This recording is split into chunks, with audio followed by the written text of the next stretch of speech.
Dave Adams joins us, Legislative Affairs Director for the Virginia Shooting Sports Association. Dave, thank you, sir, for your time. Thanks for the invite, Cam. Absolutely, my pleasure. All right, let's talk about a couple things going on here in Virginia. First of all, Governor Terry McAuliffe calling on the legislature to pass a package of gun control laws, including a return to one gun a month in the state of Virginia, David.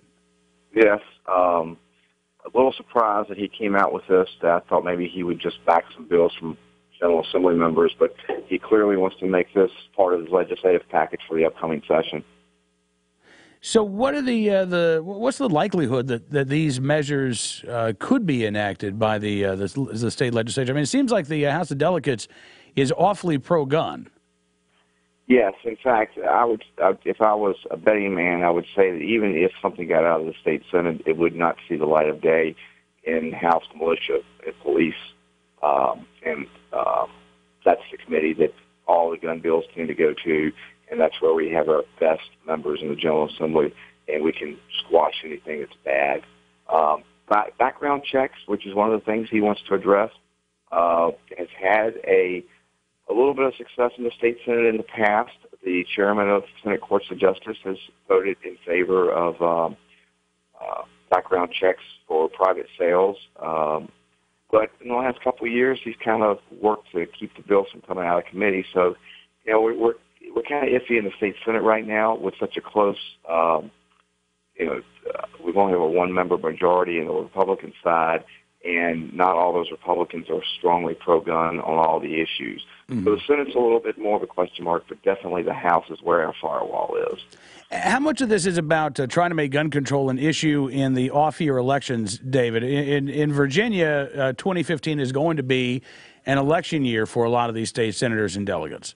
Oh, I clearly think that's what he's doing. I think that if you believe the press that he got after the election in 2013, everybody believes that he was able to successfully use that issue to turn out a few more people in Northern Virginia, which tends to favor more on the gun control side than the rest of the Commonwealth does. So I think it's a political game on his part to see if maybe he can pick up a few seats in the state Senate, or at least pick up one or two in the state Senate to give his party back the majority. I don't think there's any chance of getting a majority for the Democrats in the House. Talking with David Adams, Legislative Affairs Director for the Virginia Shooting Sports Association. Now, one of those who may be up for election next year in Virginia, David, Joseph Morrissey is a delegate, perhaps best known for waving around a semi-automatic rifle on the floor of the House of Delegates as a gun control advocate, trying to make a point that these very items should be banned here.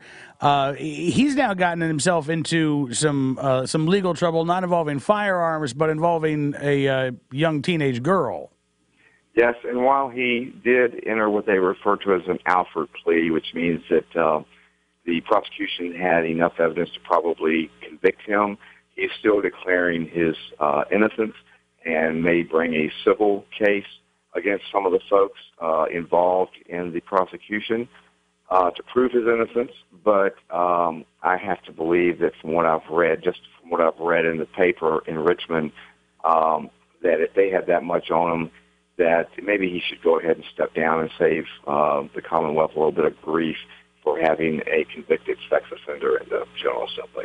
And the Washington Post notes, I believe the Richmond Dispatch, Times Dispatch does as well, that Joseph Morrissey had hoped to run for a state Senate seat actually next year. State Senator Henry Marsh, who is one of the big leaders in the state Democratic Senate, or at least in the Senate side, or the Democratic side of the Senate, is retiring. There are a lot of folks who want that seat. He was one of those who was hoping to take advantage of this. I would say, David, that looks like a remote possibility at this point. Yeah, well, it's really interesting. This whole thing hit fan last summer when Senator Marsh stepped down to take a plum appointment to the state ABC board, which opened up his seat and for a special election. And everybody knew that Morrissey wanted that seat, but once the charges were brought against him, that kind of put the quietus on him running. And if he was going to challenge the individual who won that special election, I still think it was going to be an uphill battle the way that district is drawn. All right. Well, listen, David, I appreciate you coming on the program, sir. It's always good talking with you, and look forward to any updates. When does the Virginia legislative session kick off for next year? It kicks off the second week of January, and this will be the short session because the budget was done last year, so we're looking at a 45-day session. Things will move very quickly. All right. Thank you so much, David. Look forward to talking to you again very soon. All right, Cam. Thanks a lot. You bet. David Adams joined us, Legislative Affairs Director for the Virginia Shooting Sports Association, right here on NRA News, Cam and Company.